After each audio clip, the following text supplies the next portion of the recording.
তো সুপ্রিয় দর্শক শ্রোতা, ক্যামেরার সামনে যে স্মার্ট হিরো যে দাদাকে দেখতে পাচ্ছেন, খুবই পরিচিত একটি মুখ, পাইকগাছার কৃতি সন্তান।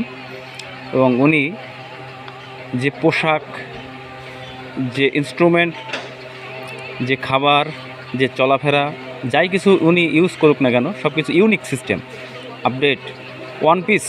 এবং উনি যে জিনিসটা ব্যবহার করেন, বাকি অন্য কাউকে আমি দেখি না আজ পর্যন্ত যে ওই জিনিসটা ব্যবহার করতে। ঠিক অনুরূপভাবে সামনে দেখতে পাচ্ছেন,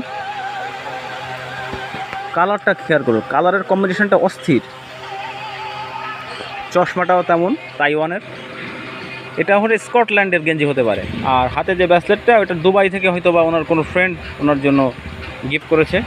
আরও যা কিছু আছে দেখাতে গেলে ফোনের চার্জ থাকবে না এবং ফোনের ডাটাও থাকবে না। আর গেট আপ তো বলার